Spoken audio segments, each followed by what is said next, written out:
mga ka-curious, magandang umaga po, magandang gabi, magandang tanghali, magandang gabi po sa inyong lahat. Kung saang sulok man kayo nang naroon ngayon, sana okay lang po kayo. Ito na naman po tayo sa isang panibagong episode na masasabi kong importante po uli. Dahil sinisikap ko po na lahat ng ating ibabalita dito ay makakapagbigay sa inyo ng, in a way, makapag-caution, makapagbigay ng impormasyon, makapagbigay ng, lalo na sa health, advice. Okay? At higit sa lahat, yung mga balitang ayaw nilang malaman nyo na hindi binibigay sa mainstream. Now, ano ang topic natin ngayon? Of course, aalamin natin kung ano na ang mga updates, okay?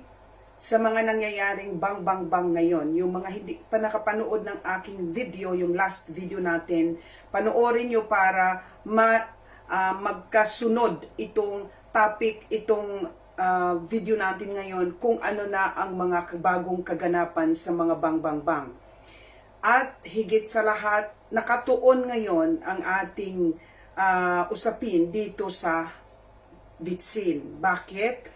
Kasi mga ka-curious, ito na po yung sasagot sa maraming yung mga denial pa rin na naniniwala pa rin sa sinasabi ng gobyerno na nakakabuti ito.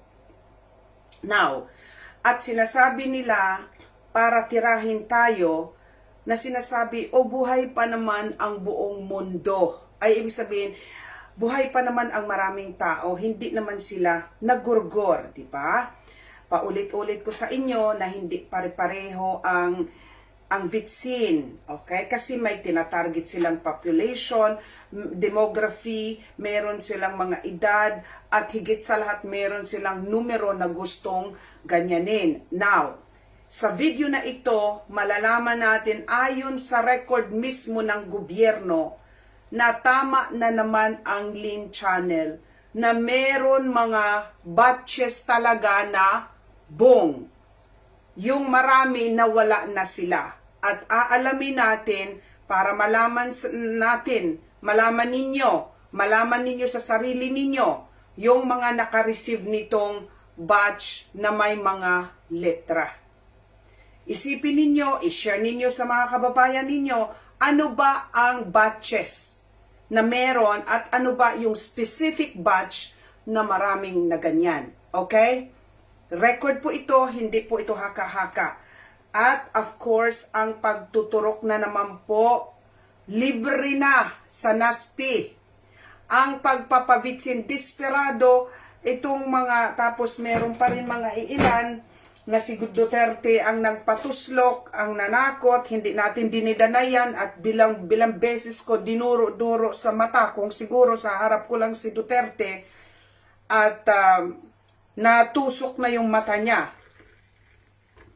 dahil hindi tayo payag doon.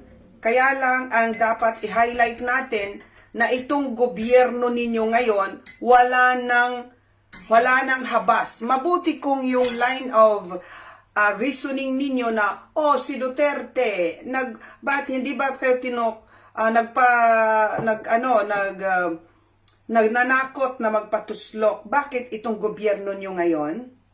Hindi ba siya nagpatuslok? Yan ang i-remind natin sa mga napipiringan pa rin ang kanilang mga isipan